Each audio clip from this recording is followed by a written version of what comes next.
ನಿಮ್ಗೇನು ಮಾತ್ರ ಸರಿ ಇದೆ, ಇನ್ನೊಂದ್ರಲ್ಲಿ DNA ಸರಿ ಇಲ್ಲ ಅಂತ ಏನೋ ಡೌಟ್ ಇದೆ ಅವ್ರ ಪಾಪ. ನಾವಿಲ್ಲ ಅಂತ ಮಾತಿರ್ತೀವಿ. ಅವನ್ ಕರ್ಕೊಂಡು ಮಂಪ್ರ ಪರೀಕ್ಷೆ ಮಾಡಿಬಿಟ್ರೆ ಸತ್ಯ ಹೊರಗೆ ಬಂದ್ಬಿಡ್ತದೆ.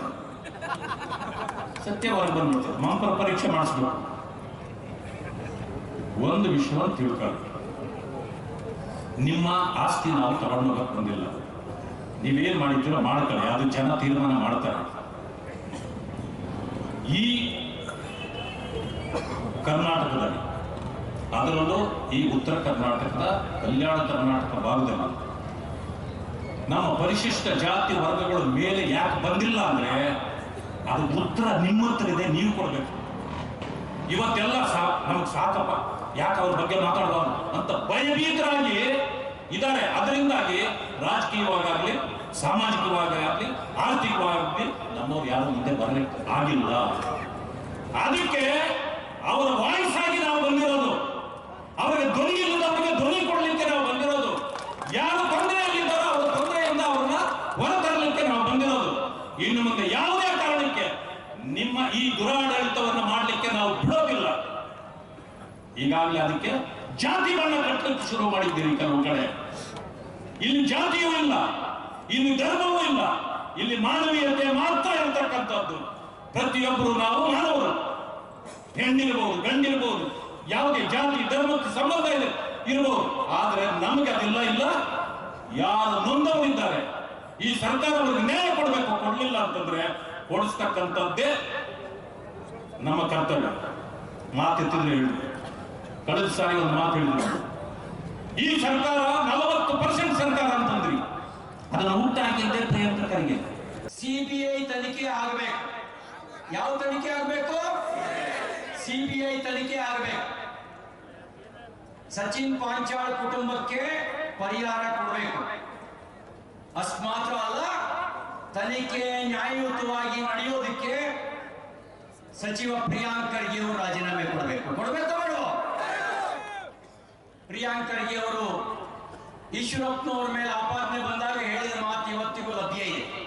ಏನ್ ಹೇಳಿದ್ರಿ ಪ್ರಿಯಾಂಕ್ ಖರ್ಗೆ ಅವರ? ನೀವು ಒಬ್ಬ ಆತ್ಮಹತ್ಯೆ ಮಾಡಿಕೊಳ್ಳೋನು ನೊಂದು ಬೆಂದು ನಿರ್ಣಯ ತೆಗೆದುಕೊಳ್ತಾನೆ, ಸಾಯೋ ನಿರ್ಣಯ ತೆಗೆದುಕೊಳ್ತಾನೆ ಅಂದ್ರೆ ಅಷ್ಟು ಸಾಮಾನ್ಯ ಮಾತಲ್ಲ.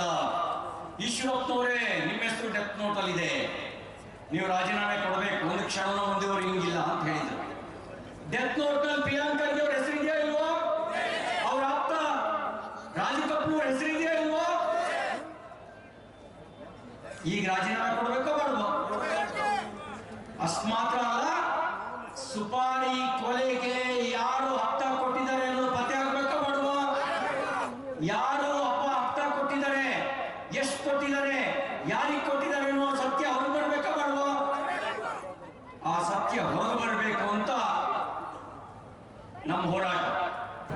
ಈ ತರ ಘಟನೆಗಳು ಎಲ್ಲ ಬೆಂಗಳೂರಿಂದ ಹಿಡಿದು ಬೆಳಗಾವಿಯವರೆಗೂ, ಕಲಬುರಗಿ, ಬೀದರ್ ಎಲ್ಲ ಕಡೆಯೂ ಕೂಡ ಆತ್ಮಹತ್ಯೆಗಳು, ಕಾಂಟ್ರಾಕ್ಟರ್ ಆತ್ಮಹತ್ಯೆ ಆಗ್ತಾ ಇದೆ, ನಿಷ್ಠಾವಂತ ಅಧಿಕಾರಿಗಳ ಆತ್ಮಹತ್ಯೆ ಆಗ್ತಾ ಇದೆ, ತಾಯಿಯಂದಿರು ಆಸ್ಪತ್ರೆಗೆ ಹೋಗಿ ವಾಪಸ್ ಬರುವಂತ ಸ್ಥಿತಿಯಲ್ಲಿದೆ.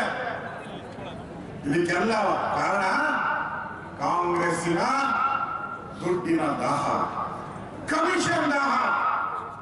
ಇಲ್ಲಿರೋದು ಕರ್ನಾಟಕದಲ್ಲಿರೋದು ಕಮಿಷನ್ ಹೊಡೆಯುವಂತ ಸರ್ಕಾರ. ಇಲ್ಲಿರೋದು ಯಾವ ಸರ್ಕಾರ? ಕಮಿಷನ್ ಹೊಡೆಯುವಂತ ಸರ್ಕಾರ. ನಿಮ್ ಕಮಿಷನ್ ಆಸೆಗೋಸ್ಕರ ಇವತ್ತು ಆತ್ಮಹತ್ಯೆಗಳಾಗ್ತಾ ಇದೆ. ಅಧಿಕಾರಿಗಳಿಗೂ ನಾನು ಹೇಳಕ್ ಇಷ್ಟಪಡ್ತೀನಿ, ಪೊಲೀಸರಿಗೂ ನಾನು ಹೇಳಕ್ ಇಷ್ಟಪಡ್ತೀನಿ, ಈ ತರ ತಾರತಮ್ಯ ನಡೆಯಲ್ಲ ಬಹಳ ದಿನ. ರೊಟ್ಟಿ ಹೆಂಗೆ ತಿರುವಾಗ್ತಿರಲ್ಲ, ಇಲ್ಲಿ ಜೋಳದ ರೊಟ್ಟಿ ತಿರುವಾಗ್ತಿರ್ತಾನೆ, ತಿರುವಾಕೋ ಕಾಲ ಈಗ ಬಂದ್ಬಿಟ್ಟಿದೆ. ಎಚ್ಚರಿಕೆ ಇರಲಿ. ಈ ತರ ಮೋಸದ ರಾಜಕಾರಣ ಕಾಂಗ್ರೆಸ್ ಅವರು ಏನ್ ಮಾಡ್ತಾ ಇದ್ದಾರೆ? ಉಪ್ಪು ತಿಂದವರು ನೀರು ಕುಡಿಲೇಬೇಕು ಅಂತ ಗಾದೆ ಇದೆ. ನೀವೆಷ್ಟು ಕರ್ಮಗಳನ್ನ ಮಾಡಿದ್ದೀರಾ, ಇದಕ್ಕೆ ಬಡ್ಡಿ ಸಮೇತ ನಾವು ತೀರಿಸ್ತೀರಿ, ಬಿಜೆಪಿ ಸರ್ಕಾರ ತೀರಿಸುತ್ತೆ ಅನ್ನೋ ಮಾತನ್ನ ಈ ಸಂದರ್ಭದಲ್ಲಿ ನಾನು ಹೇಳಕ್ ಇಷ್ಟಪಡ್ತಾ ಇದ್ದೀನಿ.